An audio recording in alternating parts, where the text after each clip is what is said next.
Real, o possível e o necessário, de Délia Lerner.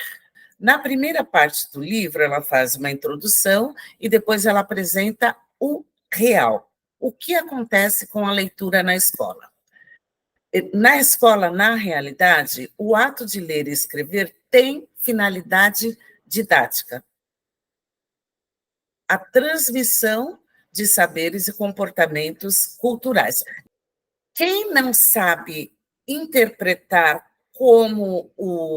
de acordo com as perguntas do professor, quem não sabe ler em voz alta, normalmente a leitura cobrada na escola é em voz alta, acaba criando uma ideia da leitura que não lhe pertence, é alguma coisa da elite. Eu não sei ler, ou eu não sei escrever. Então, muitas de vocês, inclusive, muitas de nós, temos traumas de redação, por exemplo, porque quando o professor, inclusive isso aconteceu numa situação em que eu estava, do professor ler a redação de um aluno tirando sarro, achando ridícula, e leu em voz alta e expôs o aluno. Então, aí você tem aquela ideia, eu não sei escrever, porque você não escreveu de acordo com as ideias do professor. Então, a leitura e a escrita acabam sendo atividades da elite, e não de nós, pobres mortais. A gente sabe conversar, por que a gente não sabe escrever as nossas ideias no papel, não é mesmo? Sabemos sim. É uma questão de treino, é uma questão de constância, é uma questão de hábito. Então, essa situação acontece na escola. Ler e escrever tem finalidade didática. E há uma distância aí dessa finalidade didática da própria função social de ler e escrever, da leitura e da escrita. Quando nós lemos na sociedade, na nossa vida normalmente, e quando nós escrevemos, nós lemos e escrevemos aquilo que nos interessa. A leitura tem uma função para nós. É um objetivo, uma função social. Lemos aquilo que nos interessa. E a leitura didática é uma leitura que tem embutida em si uma cobrança. O professor vai cobrar, eu vou ter que responder como o professor quer que eu responda. Você não lê com leveza, com prazer, com intencionalidade. Você lê nessa leitura didática buscando o que alguém quer que você responda, não é verdade? Então, há uma distância do ato de leitura na escola, com função didática, da sua função social. A estrutura linear e cumulativa do ensino entra em choque com a natureza social da leitura. Socialmente, lemos o que nos interessa. A escola tem, tradicionalmente, na realidade, a necessidade de controlar a aprendizagem da leitura, privilegiando aspectos ortográficos, principalmente na escrita, não é verdade? O professor corrige muito de português, aspectos ortográficos são privilegiados, e não a autonomia na construção de significados. Então, a tendência da Délia Lerner não é tanto o aspecto didático, é o que ela coloca em relevância, e contrário do que a escola costuma fazer na realidade, é a construção dos significados do escrito, que seja inteligível, que seja um meio de comunicação entre as pessoas. Então, concluindo, é possível ler na escola? Não, não é. Nessas condições, você só vai ler com finalidade didática. A construção do sentido pelo estudante parece não ser considerada uma condição necessária à aprendizagem. Você pode até ler o que o professor manda, porém, construir o seu significado sobre a leitura Então, a leitura na escola não tem significado, portanto, ou o significado é mínimo, é para responder as questões da matéria do professor. Então, isso não é uma leitura. Portanto, para Adélia Lerner, nesse sentido que foi dado, não é possível ler na escola.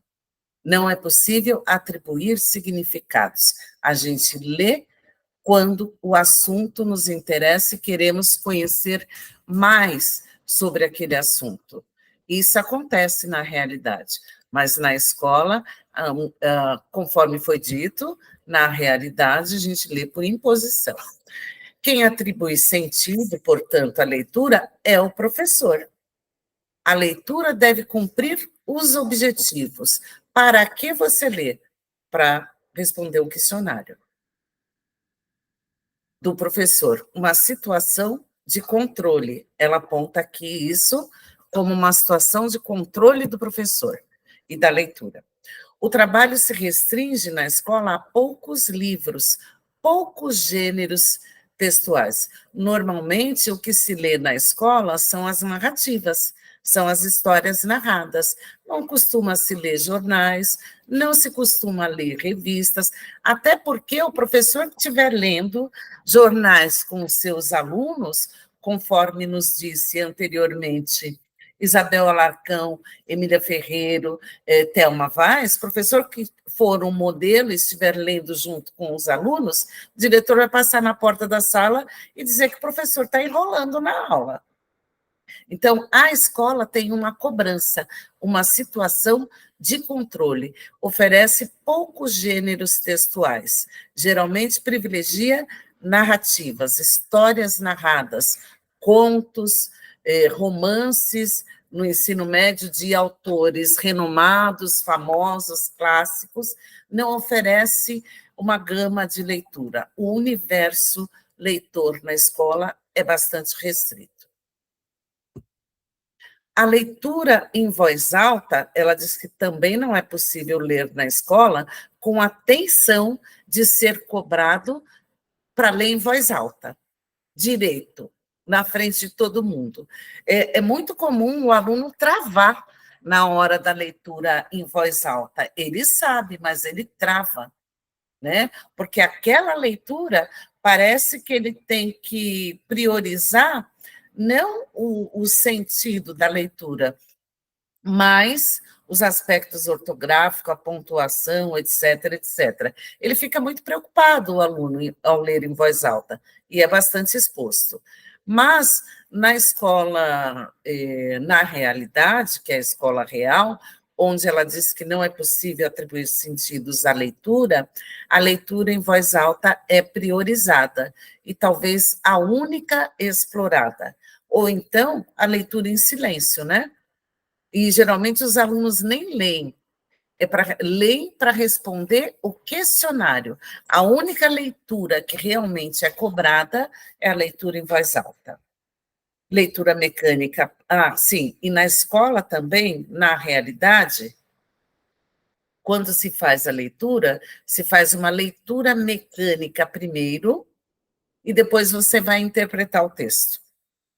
Não é uma leitura prazerosa, não é uma leitura em que, durante o lido, se vai discutindo, se vai atribuindo sentidos. Essa leitura em voz alta, na verdade, parece que o professor quer tomar a leitura, dar nota para a leitura em voz alta, e não conversar sobre aquele texto, sobre o significado do texto. Portanto, para Adélia Lerner, é uma leitura mecânica seguida de um questionário que pede uma interpretação do texto. E essa interpretação de texto, conforme o controle do professor, tem que ser mais ou menos com as respostas como o professor quer.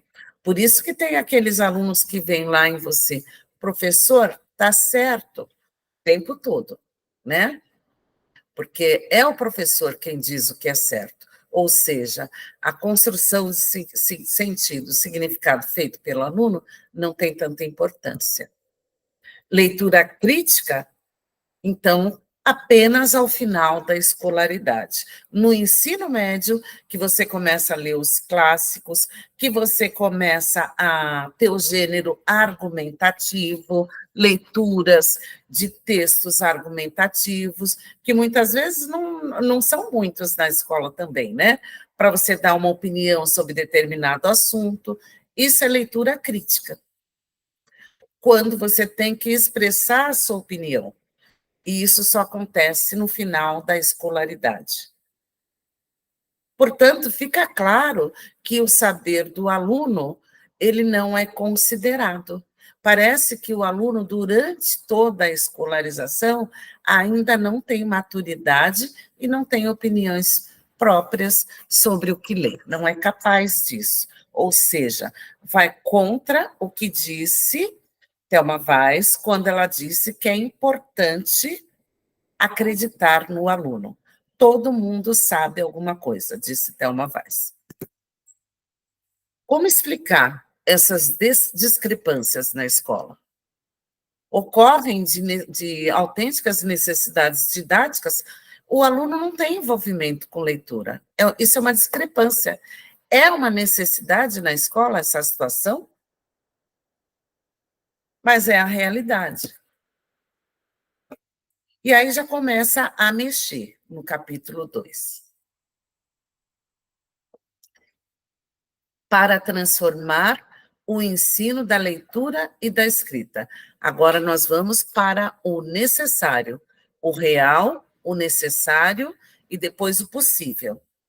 Para transformar o ensino da leitura e escrita. Os alunos não podem ser indivíduos dependentes da letra do texto. Ou seja, as respostas nem sempre estão no texto. Existem questões interpretativas em que a resposta depende da compreensão e do ponto de vista de cada leitor. Porém, na escola, é preciso, na correção, é lógico, ter coerência com o texto. Porém, na escola, o que se cobra é uma resposta única, dependente da letra do texto, conforme está escrito no texto, sem interpretações, na verdade, sem análise crítica, sem reflexão. Está escrito no texto. É uma resposta única. Então, aí os alunos, nesse sentido, são dependentes da letra do texto. Ela está dizendo aqui que os alunos não podem ser indivíduos dependentes da letra do texto e da autoridade dos outros. Responder como o professor quer que ele responda.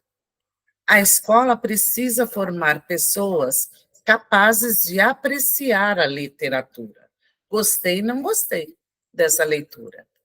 E seu mundo de significados, e não mero copistas de respostas do texto, ou de respostas na lousa.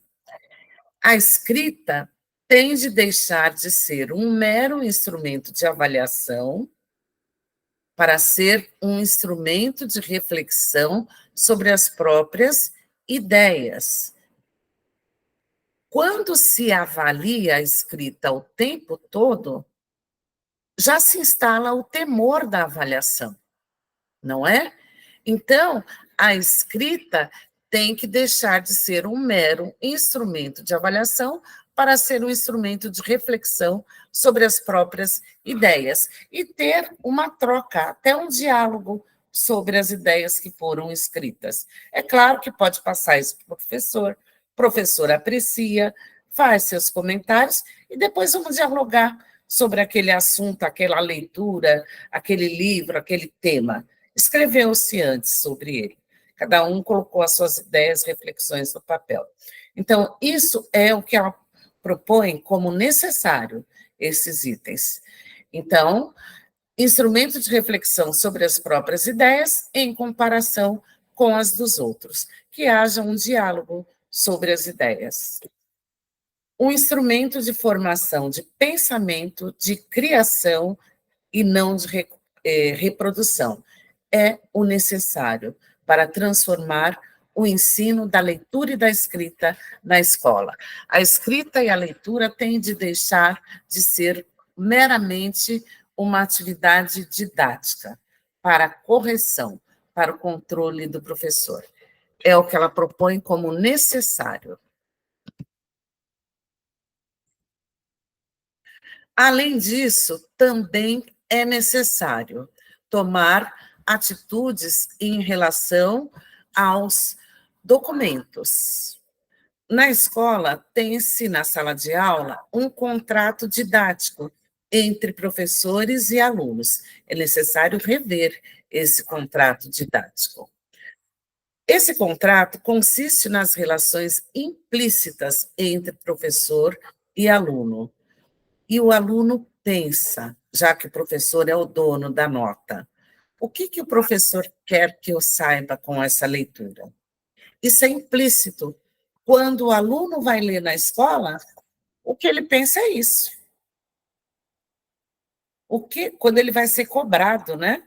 O que ele quer que eu saiba com essa leitura? E aí deixa de pensar sobre a própria leitura. A cláusula desse contrato didático referente à interpretação de textos parece estabelecer que o direito de decidir sobre a validade da interpretação é só do professor. Esse contrato precisa ser revisto. É preciso conversar sobre as interpretações dos alunos, né? Validade. Por que que você interpretou assim? Questionar mais do que dar respostas. É a base de todo esse construtivismo. A perspectiva curricular.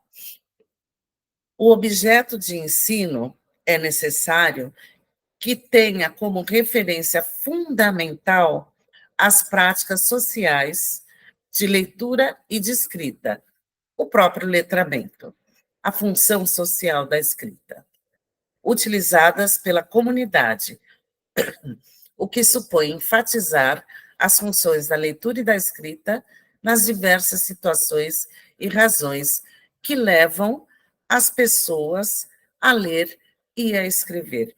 É a função social da escrita que precisa ser recuperada na escola. Tudo isso é o capítulo do necessário, tá? Para transformar o ensino. Continuando, a escola como microsociedade de leitores. É o sim, sim, é possível ler na escola.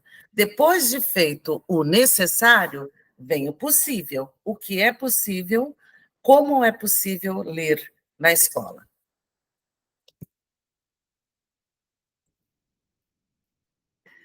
Ela propõe que a escola seja uma microsociedade, uma pequena sociedade de leitores e de escritores. Aí sim é o nome do capítulo. Será possível ler na escola? Quais são os desafios para se tornar a escola uma microsociedade de leitores e escritores? É preciso encontrar novas maneiras de controlar o tempo. A primeira preocupação na escola dos professores é o tempo. O tempo para ler, o tempo para escrever, o tempo para matemática, o tempo para história, para geografia, para educação física, para a arte. O tempo é muito curto para tudo. Então, é preciso encontrar novas maneiras de controlar o tempo. E ela vai propor ali, tá? No finalzinho, ela propõe como controlar esse tempo. É preciso enfrentar o desafio de criar novos modos de avaliar que não sejam o ato mecânico de ler para responder questões, tá? É preciso encontrar novos modos de controlar a aprendizagem. É preciso transformar o contrato didático. Então, isso é um desafio. Essa ideia o aluno tem embutida na cabeça dele, é muito difícil. essa aproximação do aluno de um modo que ele também se sinta capaz e que as suas ideias sejam valorizadas, tá?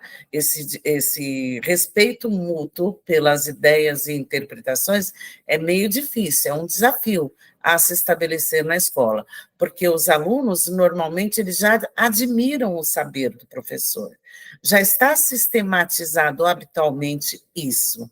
Então, a resposta ele tem que dar conforme o professor quer que ele responda. Então, transformar esse contrato didático em que a opinião que vale é somente a do professor é um grande desafio proposto aqui para tornar a leitura possível na escola. É um desafio também conciliar os objetivos da escola, os objetivos institucionais, que também têm prazos e têm avaliações, né? Com os objetivos pessoais dos alunos. Então, o que se propôs como necessário é que a leitura e a escrita fossem trazidas para a escola como uma microsociedade, ou seja, na sua função social. Leio porque gosto, leio porque quero me informar sobre aquele assunto. Então, não leio porque não gosto, não gostei. É claro que tem que explicar. Ou então lê porque todos vão ler e conversar, debater, e depois expõe a sua opinião. Não gostei, achei esse livro muito triste, ele me levou para baixo, gosto de livros mais ativos, tal. Então, os objetivos, é muito difícil e é um desafio conciliar os objetivos da escola em relação à leitura e à escrita com os objetivos pessoais dos alunos. Para que eu leio? E isso requer esses desafios. Muita reflexão crítica sobre o próprio trabalho. E requer também trabalho em cooperação com os colegas empenhados na mesma tarefa. Então, ela propõe que enfrentar esses desafios seja uma construção coletiva dos atores da escola, tá? Os professores e também os alunos, porque é um desafio essa mudança. Então, que o diálogo sobre esse desafio requer muita reflexão crítica do professor a respeito do seu próprio trabalho, como ele vem conduzindo as atividades de leitura e de escrita. Se é tem professor, gente, que manda o aluno copiar o texto, apresentar depois o trabalho que é a cópia do texto, sabe? Isso é um trabalho completamente nulo, não tem utilidade nenhuma. Então, é preciso, muitas vezes o professor pede para os alunos copiarem o texto para que ele, aquele momento, ele possa descansar um pouco, porque ele está cansado de tanto vai e vem para cá, para lá, de sala de aula e bagunça, etc. E para os alunos ficarem em silêncio, copiar o texto para nota. Mas aí é preciso uma reflexão crítica. Esse trabalho só serve para o professor, para o aluno vai ter pouco significado. E é preciso o trabalho em cooperação de todos empenhados em mudar e discutir, conversar, refletir sobre isso. E essa proposta dela pode ser colocada em pauta. Uma mudança de concepção do ensino exige o estabelecimento de objetivos por ciclos, que abrangem os conhecimentos de forma interdisciplinar. Então, para criar essa microcidade, microsociedade de leitura e de escrita, com função social da leitura e da escrita, em cooperação com todos, transformar, mudar o tratamento que se dá à leitura e à escrita na escola, e otimizar também o tempo, o controle do tempo, ela indica o trabalho interdisciplinar, visando diminuir a pressão do tempo didático e da fragmentação do conhecimento. Por exemplo, nós podemos desenvolver eixos temáticos e vários textos sobre aquele mesmo assunto. ou podemos também trabalhar com narrativas e várias narrativas que mostram aquele gênero. Isso não precisa ser só trabalhado, caso seja mais de um professor, na aula de português. Pode ser o mesmo, a literatura pode ser trabalhada em arte, pode ser trabalhada em inglês, tudo no gênero narrativo, contação de histórias. Pode ser trabalhado em história, a história da cultura, tudo, história afro, por exemplo, tem muitas histórias. Enfim, estabelecer objetivos por ciclo e abranger os conhecimentos de forma interdisciplinar, após necessário cooperação dos membros, né, dos professores. Isso para diminuir a pressão do tempo didático e a fragmentação do conteúdo.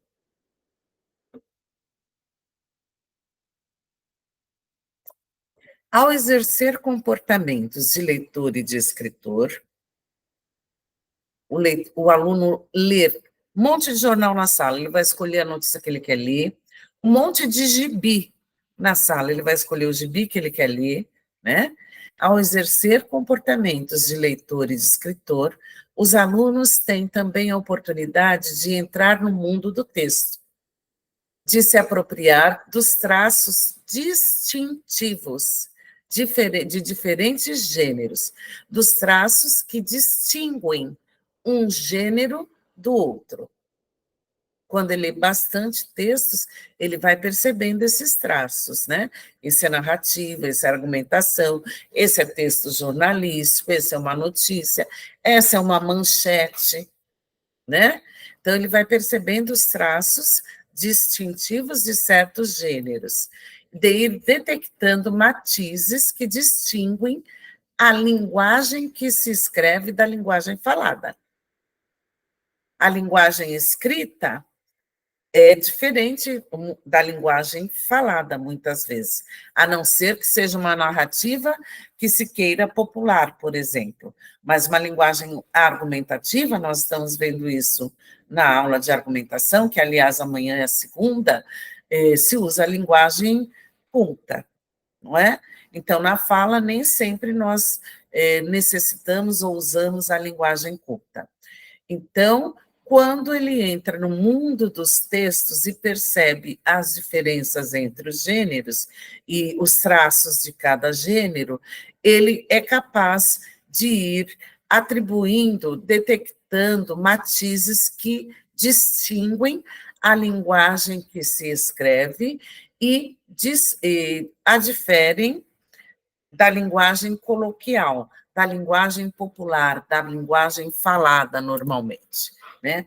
E aí, você vê que para eu falar, eu me movimento, eu tenho a expressão, etc., eu uso as mãos, né? No texto escrito, você tem apenas os recursos linguísticos. Então, ele começa a usar recursos linguísticos para se fazer compreender, para tornar o seu texto interessante, e começa a perceber os recursos linguísticos da linguagem escrita. Na linguagem falada também tem seus recursos linguísticos, mas ele começa a perceber também a diferença entre os recursos da linguagem escrita e da falada. Por exemplo, o uso da vírgula, a gente sabe muito bem que a vírgula é um recurso linguístico, é um recurso, uma pontuação que, se mal utilizada, muda todo o sentido do texto. A gente sabe disso, né?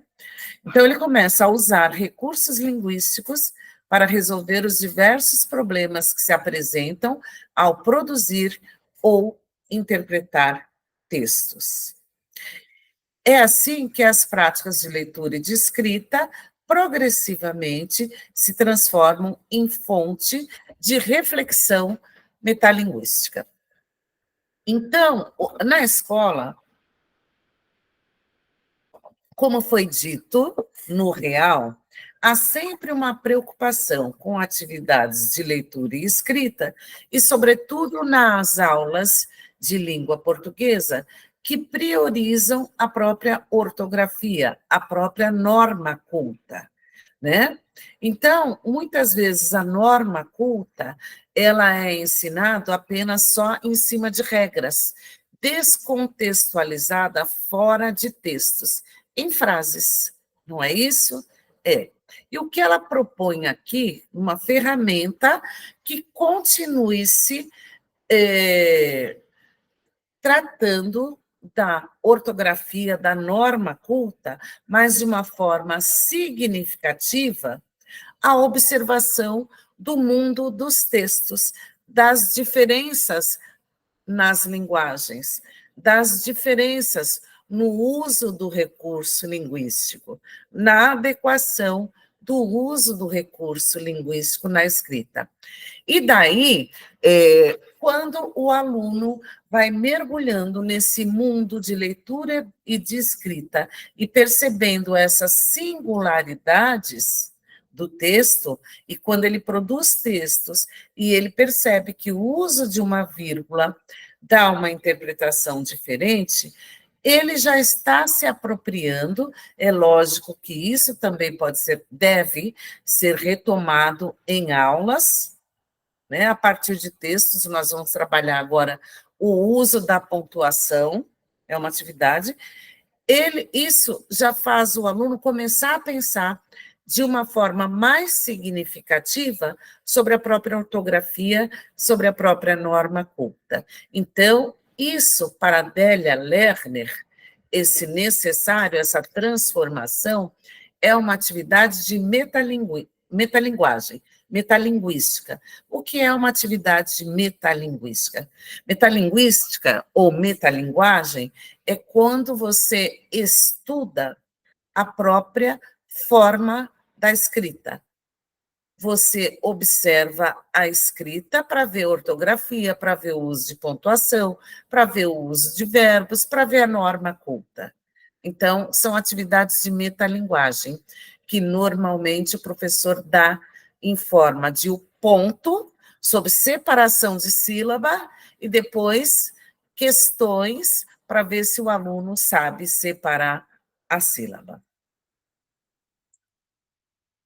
Isso, ela diz que pode ser trabalhado se avançando no mundo dos textos. Toda a parte de metalinguagem pode ter um novo significado na escola. É preciso mudar, é preciso enfrentar os desafios, é preciso pensar sobre isso.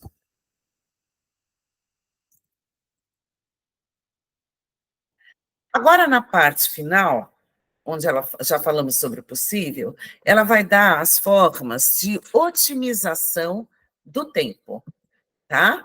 O que pode ser feito para otimizar desculpem, e ter uma sequência de leituras na escola? Vamos lá? Diferentes formas de organização do conteúdo. Ela já deu o real, o possível e o necessário. Agora ela vai falar sobre a otimização do tempo, sobre as atividades interdisciplinares e sobre as atividades que dão um conhecimento maior, um mergulho maior no mundo do texto, de gêneros diferentes, no mundo da metalinguagem, metalinguístico, né, da ortografia também, e ela vai dar aqui propostas de organização dos conteúdos. Inclusive, essas propostas dela estão na BNCC, no capítulo Ensino Fundamental. É retomado quando se fala em multiletramento. Essas propostas dela, essas 3 slides que eu vou passar, fazem parte da BNCC também. Ou alguma coisa é citada na BNCC. É lógico que não está completo como aqui no livro, mas algumas passagens dessas aqui, não como está no livro completo, as recomendações dela nessa parte estão na BNCC. Diferentes formas de organização dos conteúdos.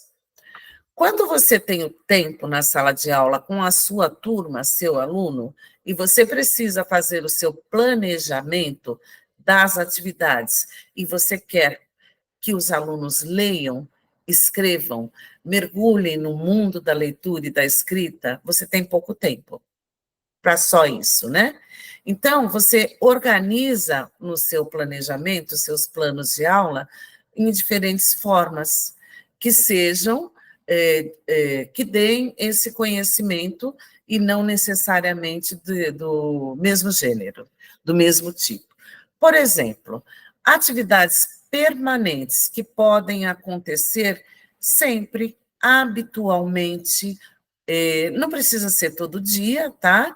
Permanente é aquela atividade que já faz parte da rotina da semana. Elas são habituais na rotina da semana. Então, quais são as características das atividades permanentes?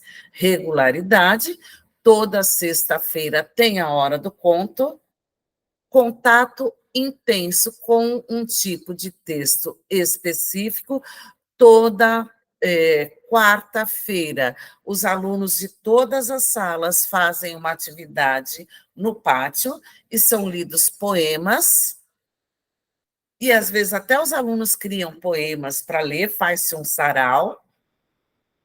É uma atividade permanente, que se tornou permanente. É claro que precisa escolher, né? Atividade permanente, habitual, favorecem a leitura de textos que as crianças não leriam por si mesmas. Por exemplo, há crianças que não leriam poemas. E também pode ser uma atividade permanente, habitual, a hora das curiosidades científicas. Não precisa ser só de literatura. Pode ser de história, de ciências, né? A hora das curiosidades científicas. E pode ser também de matemática, letramento matemática. Pode ter uma atividade permanente, com blocos, alguma coisa em matemática. Então, você tem as suas atividades permanentes que você leva lá uma meia horinha do seu dia na semana, né? Organizou desse jeito. Colocou a escola, o grupo de professores dos quintos anos vão se reunir no pátio, resolveram, ou até em outro local, e vão fazer a hora do conto. Aí o professor conta a história, aí um professor canta a história do conto, ou então se põe um CD com a história para todos ouvirem, ou se faz uma dramatização daquele conto, um teatrinho do conto, uma determinada classe apresenta, no outro dia os professores apresentam a dramatização, fica muito gostoso e fica muito variado. É só pensar, né? E isso é bacana e acontece nas escolas. É o que ela chama de atividade permanente. Começou a acontecer mais a partir do Letra e Vida, porque a Adélia Lerner está muito citada no Letra e Vida. Tá? E começou a acontecer mais a partir da publicação desse livro dela, em que ela sugere essa organização. Outras atividades sequenciadas, que todo mundo hoje em dia conhece na escola, né? Mas há tempo atrás, antes da publicação desse livro, não se tinha clareza da atividade sequenciada e nem de projetos. Atividades sequenciadas. Quais são as características de uma atividade que não precisa acontecer no mesmo dia, mas ela tem uma sequência? Não precisa acontecer, se tratar daquela atividade na mesma semana, mas ela vai ser retomada porque ela tem uma sequência, e essa sequência foi dada a conhecer no contrato didático aos alunos. Então, tem uma sequência, nós vamos daqui e vamos dando sequência. É uma atividade que didaticamente se chama atividade sequenciada. Características de duração flexível. Pode levar um mês, pode levar 2 meses, pode levar um semestre. É uma atividade de duração flexível, mas tem uma sequência. Nessa atividade, como há uma sequência e uma duração maior, né, há um aprofundamento no tema, ou no tipo de texto que é explorado nessa atividade sequencial. É diferente dessa aqui, ó, atividade permanente. Hora do conto, das curiosidades, apesar de que isso aqui também dá um aprofundamento em poema, em canto e conto, enfim. Mas essa aqui é mais elaborada. Aprofundamento no tema ou tipo de texto. Também tem como característica que inclui atividades coletivas, em grupo ou individuais,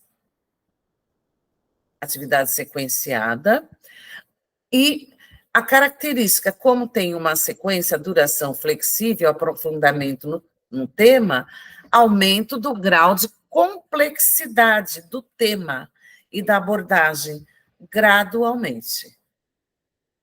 E também ela articula diferentes objetivos didáticos. É uma atividade interdisciplinar que, para aumentar essa complexidade de compreensão de certo tema, por exemplo, é necessário reconhecer a outros conhecimentos.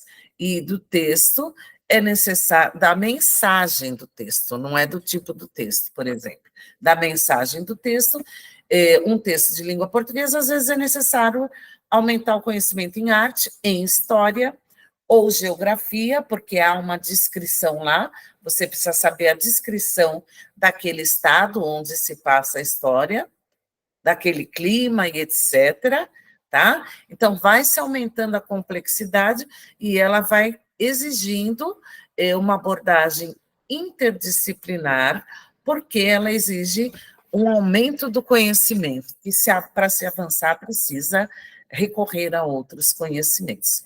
O projeto tem como características as da atividade sequenciada, duração flexível, aprofundamento no tema, alunos compartilham desde o planejamento do projeto e da organização da tarefa, quem vai fazer o quê, se é um projeto coletivo da sala, ou em grupo, ou em dupla, os alunos têm autonomia no projeto. O projeto é deles, não é da escola, não é do professor, é dos alunos. O professor é mediador, orientador do projeto. Leitura de textos em diferentes gêneros para a pesquisa do projeto. O projeto oferece contextos que dão sentido à leitura. Quando você vai pesquisar e você tem um problema para resolver, porque todo projeto nasce de um problema que você pesquisa, precisa pesquisar e achar uma solução, tá? Todo projeto nasce de um problema, de uma situação problema ou um problema. Que você precisa pesquisar, precisa elaborar estudos, pesquisas, atividades em campo, muitas vezes, no bairro e etc., envolvendo entrevistas, enfim, você tem um problema que você precisa resolver. Então, você vai buscar solução e você vai usar as leituras e as escritas em função, com a função social da resolução daquele problema, que pode ser até um problema da comunidade mesmo, né? Enchente, lixo, alguma coisa. Por que acumula é o problema? O lixo. Aí você vai buscar saber. Aí depois que você buscou, soube por que acumula, você vai tentar buscar soluções. E aí você vai pesquisar sobre os malefícios do lixo a céu aberto. O que ele pode ocasionar? Tudo isso vai ter uma função social. E o tema vai se tornando cada vez, a pesquisa e o tema cada vez mais complexo, porque uma coisa vai desembocando na outra, né, no projeto. E oferece contexto que dão sentido à leitura, você lê para alguma coisa. Né? E todo projeto diferencia-se da atividade sequenciada na escola, na sala de aula, por exemplo, com a grande diferença é que todo projeto necessariamente tem um produto final, ou uma amostra na escola, ou esse conhecimento de gêneros narrativos. Os alunos fizeram um livro com coletâneas de narrativas diferentes, mesmo que sejam narrativas de grandes autores, mas tem um produto, que é um livro que foi feito pelos alunos, ou eles fizeram um livro de narrativas em diferentes gêneros, de autoria deles mesmo. Quando isso acontece, quando tem um produto final, aí é projeto. É uma atividade sequenciada, projeto. E agora, você pode organizar o seu tempo e os conteúdos também, e acontece na sala de aula aquilo que não é previsto, não é? Não foi previsto, mas é necessário dar essa aula hoje, falar sobre isso. São as situações independentes, que nem sempre são previstas. Quando elas podem ser ocasionais. Características das situações independentes ocasionais, que muitas vezes não está nem no seu planejamento, mas está na sala de aula, é do interesse dos alunos, está acontecendo na sociedade e é uma boa oportunidade de um diálogo. Então, nas atividades independentes ocasionais, não há previsibilidade. Você não planejou, mas acontece, é espontâneo. Surgem essas atividades ocasionais, espontâneas e imprevisíveis, de uma necessidade do momento. Aconteceu alguma coisa no bairro, ou na cidade, ou na comunidade, ou na sala de aula, que precisa ser conversado naquela aula. Então, nós temos a organização dos conteúdos. O professor de português vai aproveitar, fazer um debate sobre aquilo, levando para a expressão de narrativas sobre aquele acontecimento no debate. Opinião, texto de opinião sobre aquele acontecimento. Então, você aproveita o acontecimento e que surgiu, que todo mundo está falando, todos os alunos não param de falar nisso, leva para a sala de aula. Leva para a sala de aula, que aí a aula vai ficar interessante. E você vai colocar o seu conteúdo. Dependendo da sua disciplina, você vai puxar a sardinha para o seu lado naquela situação independente ocasional. Surgem de necessidade espontânea relacionada ao contexto social e de interesses dos professores e alunos.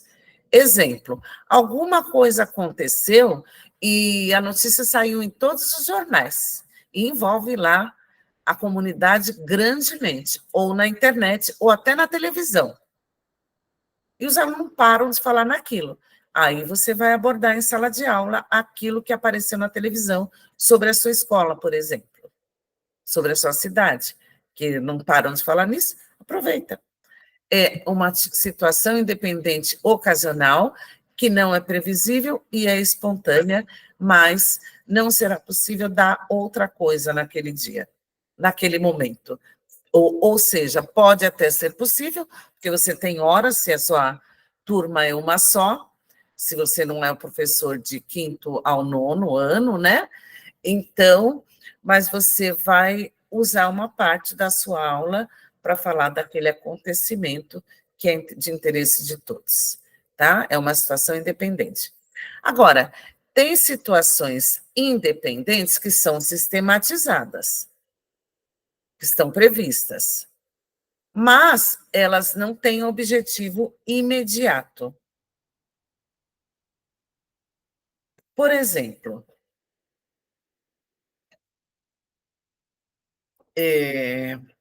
você ensinar, e você vai usar uma parte da sua aula, seja professor de 1º ao 4º ano, né? Do ensino fundamental, do 1º ao 3º, do 5º ao 9º, do 1º ao 4º, você vai usar a sua aula para ensinar ortografia. A ortografia, uma atividade de reescrita, ela não tem objetivos imediatos, segundo aqui, mas ela é sistematizada, ela vai sendo ensinada, inclusive com um mergulho na leitura e na escrita, com atividades de reescrita e com observação dos termos, né? Ela não tem objetivos imediatos, são as situações de metalinguagem, as normas cultas, né? E de estruturação dos textos, o uso do travessão, o uso do ponto e vírgula, o uso do ponto final, o uso do ponto parágrafo, do ponto na mesma linha, são estruturações, fazem parte da estrutura textual, né? Mas não têm objetivos imediatos, elas vão sendo usadas e são sistematizadas para que o aluno, no uso, comece a desenvolver a competência. Eu acredito que toda, e é verdade, e acho que também Delaler ele concorda, toda atividade escolar tem objetivos. Só que o que ela diz aqui é que não tem objetivo imediato. O resultado não sai na mesma hora. É um processo. Escrever se aprende escrevendo. E mais de uma vez. Tá? Exemplo aqui dessas situações do uso da linguagem em texto, pontuação e etc. Só se aprende usando. Não adianta saber a teoria. Bom, resumindo, atividades, isso já é o final. Atividades habituais são aquelas rotineiras, se repetem de forma sistemática e previsível, uma vez por semana. Ai, não mudou o slide. Ai, obrigada a alguém que falou aí. Eu escutei bem de longe, mas escutei. Esse é o slide final, tá? Ai, que bom que vocês estão me avisando. Atividades habituais. É o resumo de tudo que nós falamos dessa última parte do livro. Se repetem de forma sistemática e previsível, uma vez por semana, uma vez por quinzena, oferecem oportunidade de interagir intensamente com um gênero determinado, porque ela é costumeira, né? E os exemplos estão aqui. Sequências didáticas, duração limitada a algumas semanas de aula, porém de duração flexível, o que permite realizar-se várias delas no ano letivo e ter acesso a diferentes tipos de texto. Né?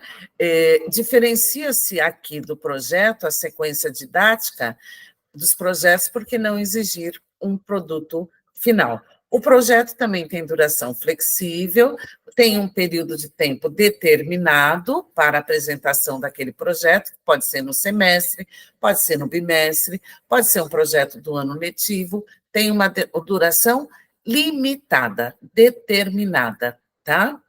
Tantas semanas. Pronto. E é diferente da sequência didática que acontece só na sala de aula, porque o projeto exige um produto final.